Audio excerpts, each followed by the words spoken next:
Xin chào, hello all. My name is Ryan. Here in Hanoi, here in Vietnam, most people, they ride motorbikes. It's more economical. It is faster to get around. So we are going to explore, as a newcomer coming to Vietnam, what you need to know about motorbikes. Here in Hanoi, the primary mode of transportation is by motorbike. Usually 2 wheels, sometimes 3. Scooters, mopeds, motorbikes, they all fall into the same category. In this area, Star Lake, the roads are very wide, but many of the streets in Hanoi especially are super narrow, so it's helpful to have a small piece of transportation to get you around through all the alleyways, wherever you need to go. In terms of getting around here, you have a number of options. Really the easiest, the most convenient, especially when you first arrive, is to use the app Grab. You can go to the App Store and search up Grab, G-R-A-B. And you can select a regular car taxi or a motorcycle taxi and where you want to be dropped off, where you want to be picked up. You can link your credit card or you can pay with cash. You can order food, parcel delivery, so it can do all sorts of convenient things for you. If you're not comfortable with sitting on the back of a motorcycle, of course we mentioned there's taxis as well that can also be ordered through Grab. And Hanoi has a surprisingly effective bus network. The buses are crazy, just like all the other drivers, but the buses will also take you where you need to go. I have quite a few friends that use the buses quite a bit. So those are kind of your options when you first arrive for getting around. If you don't want to be driving yourself, what does it mean when someone honks at you? It can be a myriad of things. 95% of the time, a honk is, hey, I am here. I just want you to know that I am here. So maybe you hear beep, beep, beep, beep coming up behind you.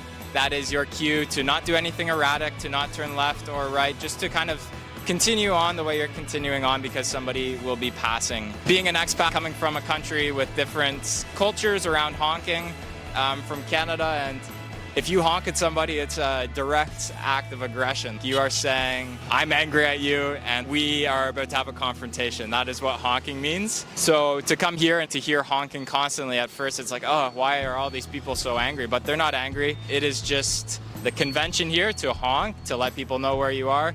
And eventually you will come to rely on it for your own safety, letting others know where you are, and for the safety of others. I don't know if you know bats, they use echolocation and they send out sound waves out of their mouth and they hear them back, and that's how they know how far away things are. And like we kind of do a similar thing with honks, depending on whether the honk sounds like it's going fast or slow, if it's coming from your left side or your right side. These are all things that help us identify what the traffic is doing around us. Don't take honking as a bad sign or a sign of aggression. It's really quite the opposite. It is one of the ways that we can stay safe on the roads of Hanoi. Perfect timing. Say if you want to ride a motorbike, definitely do it. Don't be afraid to do it, but there are some things that you need to remember. Start slow, start in like an open parking lot. Don't do anything that you don't feel comfortable doing. You'll be seeing people weaving in and out of traffic. As a passenger though, you also have some important responsibilities. It can be dangerous if you're moving around, scooching back and forth, or even feeling unstable as the passenger. Whether you're on motorbike taxi or on your friend's motorbike, we call them motorbike muscles. You need to keep your core engaged and keep from sliding all around the back of the bike because it can make it unsteady. Of course, safety equipment, always wear a helmet. And driving in Hanoi, it can sometimes be a little bit dusty, so wearing a face mask is also a good idea, and maybe a pair of glasses as well. Sunglasses if it's sunny, but often you'll commonly see people wearing safety glasses as well, just to keep the dust out of your eyes.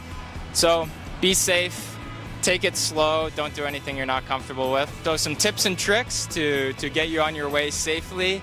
Obviously, tip number 1, take it slow. Don't go too fast. You need to learn to expect what people are going to do on their bikes, and it's different than how people drive in your home country. So for instance, if you see somebody making a left turn, know that after they make that left turn, they're not going to stay right at the edge of the road.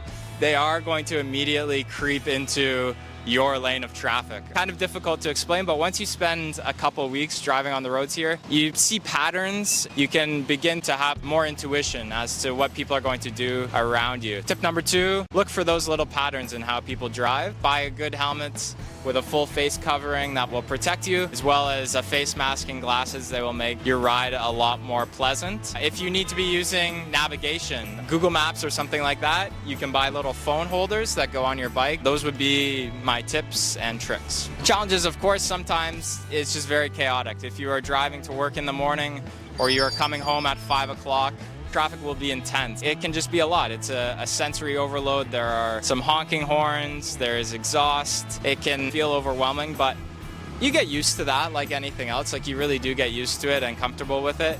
But sometimes your patience, it is tested. I have a rule of thumb: never drive anywhere when you're angry. If you're upset about something, take 5 minutes, go for a walk, take a breath, because road rage here can be a very dangerous thing, and driving while you're angry is not a good idea. So practice as much patience as you can, as much grace as you can. You know, as foreigners, we come from a different country with different conventions and different driving culture. So to be thrown into a new world with new rules and new customs, it's really intimidating. The biggest piece of advice, if you are driving here, to try to forget what the rules are and the conventions are in your own country. Cutting somebody off, for instance, it's not a sign of disrespect or an act of aggression.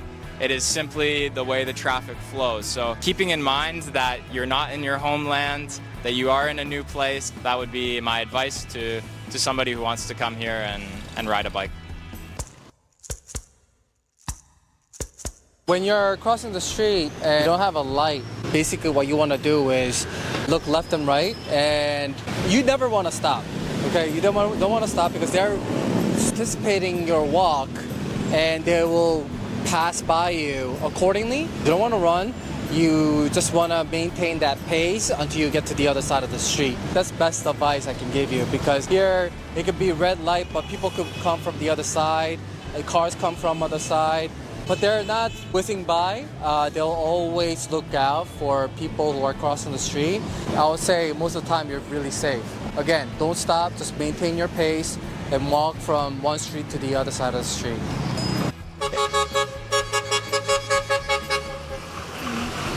It's really hard to talk and do two things at the same time.